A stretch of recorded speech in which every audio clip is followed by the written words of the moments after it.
ጨፍሬ ጨርሼ ይችላልም በደንብ ሳረጅ እስልምና ብቀበልስ?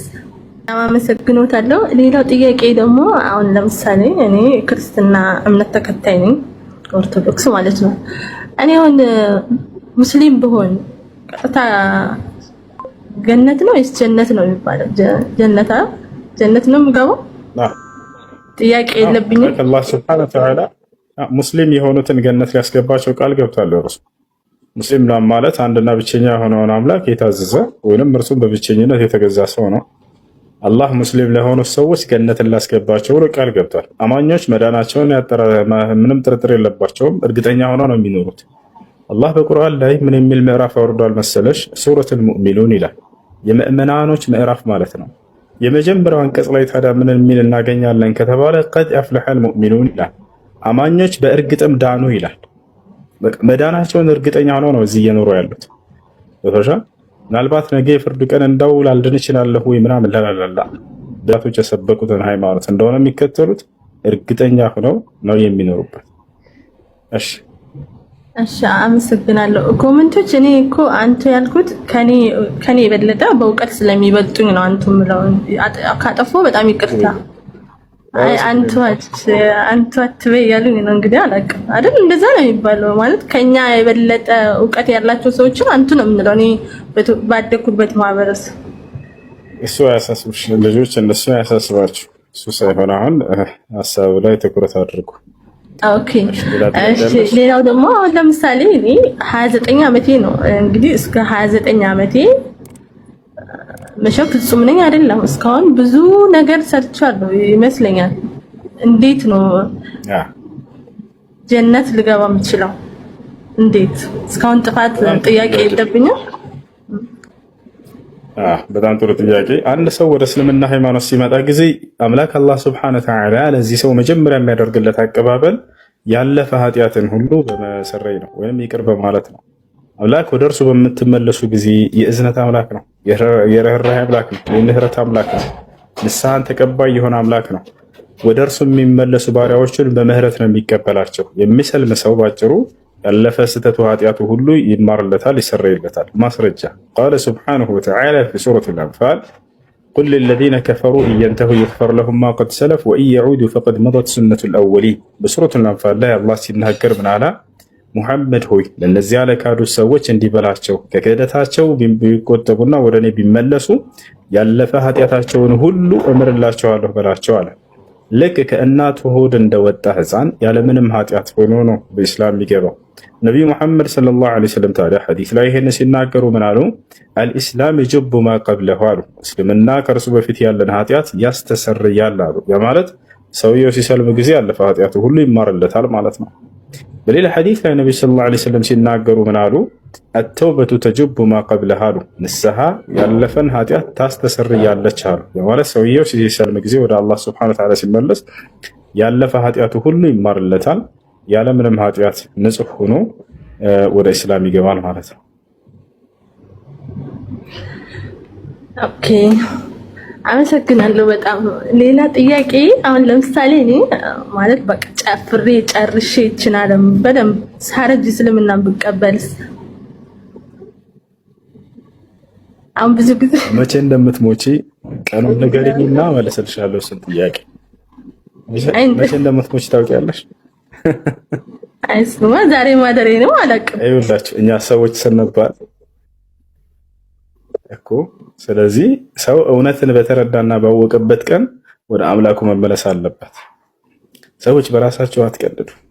እዚህ ዓለም የተፈጠራችሁት ዝም ብላችሁ በከንቱ አይደለም። ህይወታችሁን ሙከራ አድርጓት። ለትልቅ ዓላማ ነው የተፈጠራችሁት።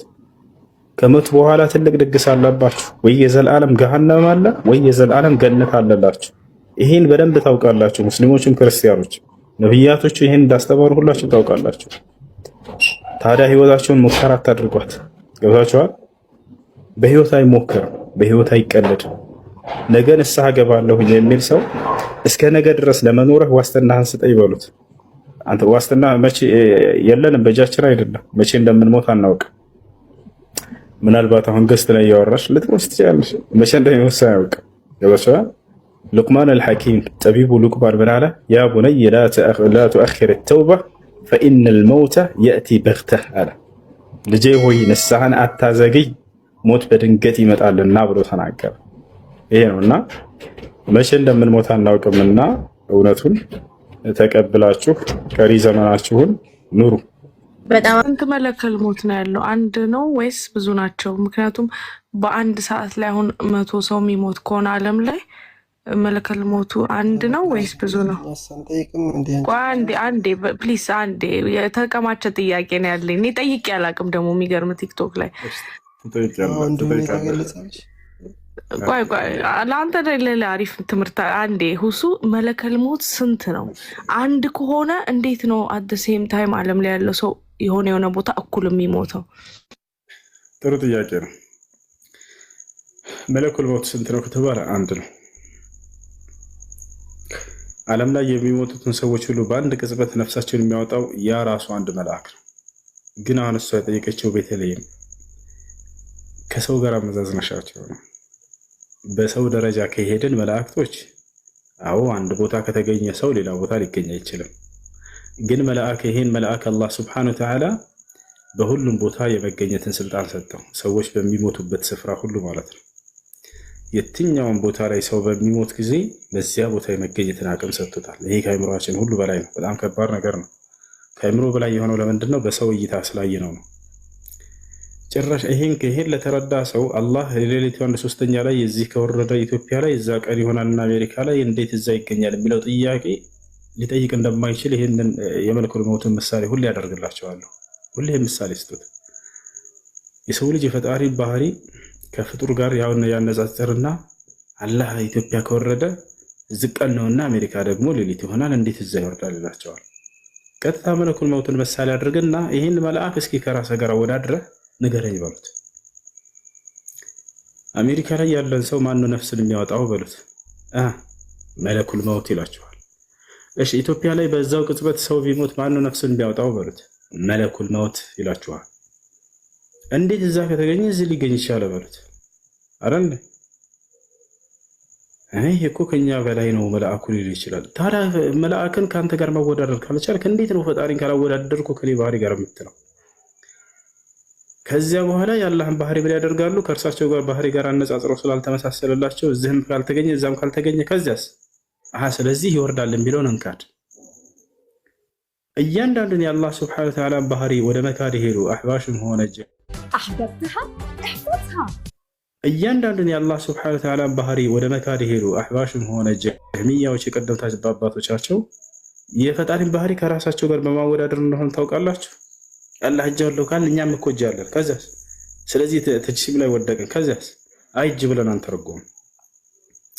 አላህ ይወርዳል ካል እኛም እንወርዳለን። ከዛስ ስለዚህ ከኛ ጋር ስለተመሳሰለ ይህን ባህሪውን ግዝ እናድርግ። ሸበሁ አወለን ثم عطلوا ثانيا ይላሉ ሰለፎች። መጀመሪያ የፈጣሪን ባህሪ ከፍጥረታት ጋር አስተካከሉና ከዚያስ የፈጣሪን ባህሪ ወደ ማውገዝ ይሄዳሉ።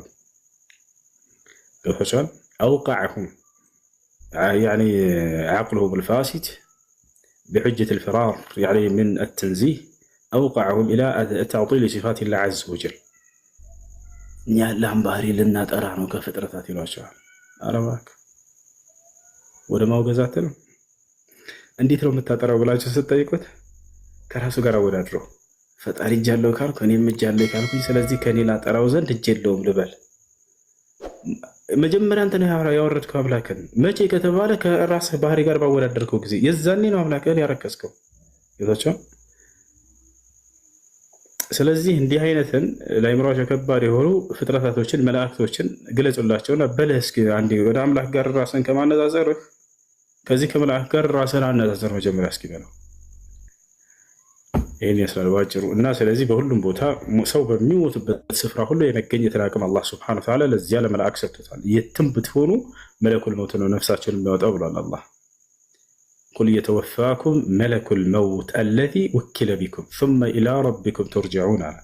ሙሐመድ ሆይ ለሰዎች እንዲህ ብለህ ነገራቸው፣ የተወፋኩም ይገድላቸዋል ወይም ነፍሳቸውን ከስጋቸው ነጥሎ ያወጣታል ለይቶ ያወጣታል። መለኩል ሞት ያ የሞት መልአክ አለዚ ያ ወኪለ ቢኩም የእናንተ ነፍስ በማውጣት ኃላፊነት የተጣለበት ወይም የተወከለው መልአክ ثم ኢላ ረቢኩም ተርጅዑን ከዚያም ወደ ጌታችሁ ትመለሳላችሁ በላቸው።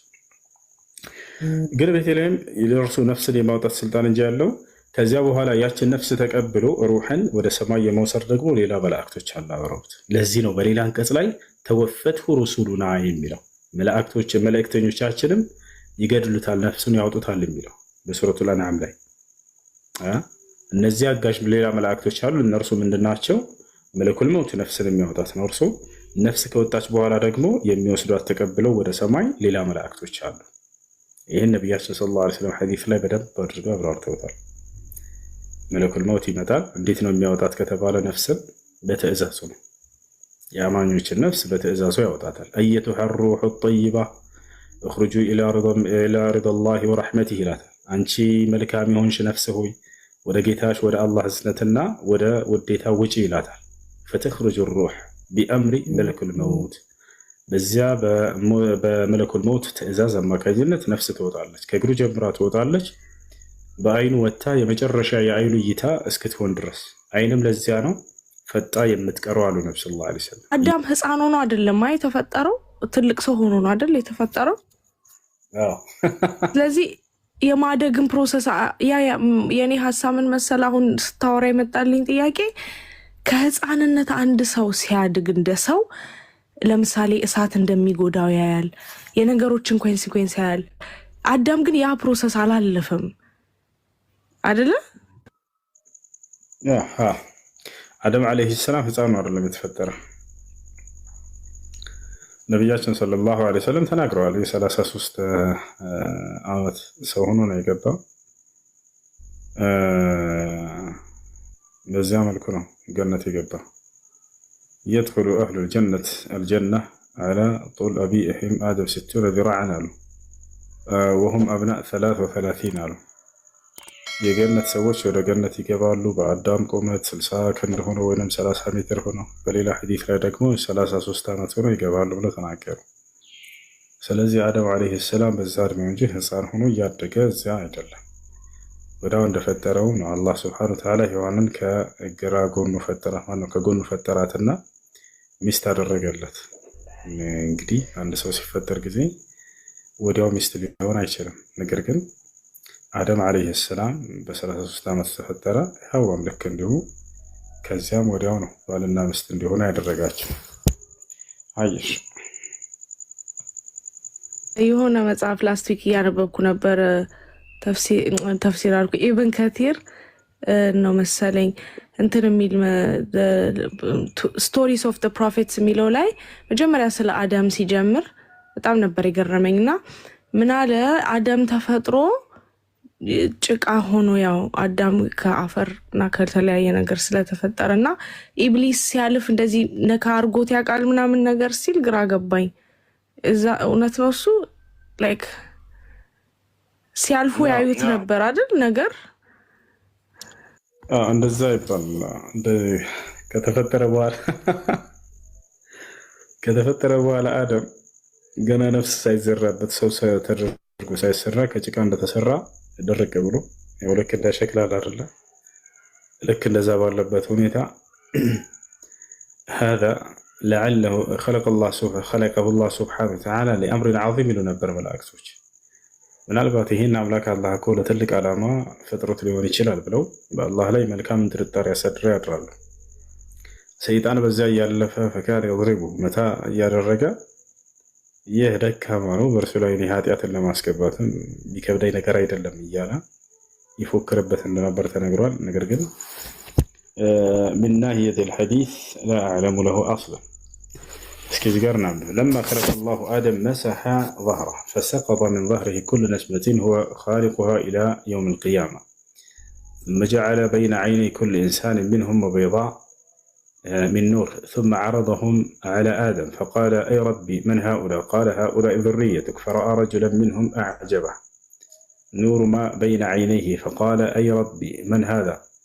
قال رجل من ذريتك في آخر الأمم يقال له داود. قال أي ربي كم عمره؟ قال 60 سنة. قال فزده من عمري 40 سنة. قال إذن يكتب ويختم ولا يبدل. فلما انقضى عمر آدم جاء ملك الموت فقال أولم يبق من عمري 40 سنة؟ قال أولم تعطها لابنك داود فجحد آدم فجحد ذريته ونسي آدم فنسي ذريته وخطئ آدم فخطئت ذريته يقرأ እዚህ ጋር ደግሞ ይሄን ሰምታችሁት ሊሆን ይችላል። ሰው ሐዲስና እና አደም አለይሂ ሰላም አላህ Subhanahu Wa Ta'ala ፈጠረውና ከጀርባውም ዘሮችን ሁሉ አወጣቸው። ከዚያም በኋላ ዘሮቹን አሳየው ለአደም አለይሂ ሰላም እስከ ዘመኑ ፍጻሜ ድረስ የሚፈጠሩ ልጆችን ዘሮችን ባሳየው ጊዜ ከልጆቹ መካከል አንድ እጅግ በጣም ያማረና የተዋበ ልጅ አየ። እርሱንም ጠየቀ፣ ጌታዬ አላህ ሆይ ይሄ ልጅ ማን ይባላል ብሎ ጠየቀ። ይሄ ልጅ ዳውድ ይባላል ብሎ ነገረው። ወይንም ዳውድ አለይሂ ሰላም ዳውድ ይባላል። ከም ዑምሩሁ ብሎ ጠየቀ። አደም እድሜውስ ምን ያክል ነው የተሰጠው እድሜ ብሎ ሲጠይቀ 60 ሰነተና 60 ዓመት ነው የሰጠሁት 60 ዓመት ነው የሰጠሁት። ዚድሁ ሚን ዑምሪ 40 ሰነተና ከኔ እድሜ ቀነሰ 40 ዓመት ስጥልኝ አለ። አላህ Subhanahu Wa Ta'ala ቃል አስገባው። እንደሱ ካልክ ችግር የለውም ግን ይህ ይጻፋል ይታተማል፣ በፍጹም ይህ የሚቀነስም ነገር አይደለም ማለት ከዚያ በኋላ የሚቀየር ቃል አይደለም ማለት። ከዚያ በኋላ ምን አደረገ ከተባለ ልክ አደም በምድር ላይ ኖረና 40 ዓመት ሲቀረው ጊዜ መለኩል ሞት ተደርሶ መጣ። የሞት መልአክ ነፍስህን ላውጣ ነው ሲለው ጊዜ እንዴ ከእድሜ እኮ ገና 40 ዓመት ይቀረኛል አለ። እድሜው ተነግሮታል አይደል ምን ያክል ዓመት እንደሚኖር እያሰባት ነበር ያች 40 ዓመት ይቀራል አለ። እንዴ አወለም ተعطيها لابنك داود አለ መለኩል ሞት። እንዴ ያንን እድሜን 40 ዓመቱን እድሜን ታዲያ ለዳውድ አልሰጠውም ነበር እንዴ? አልሰጠውም ማለት አደምን ካደ ብሎ ተናገሩ ነብዩ ሰለላሁ ዐለይሂ ወሰለም።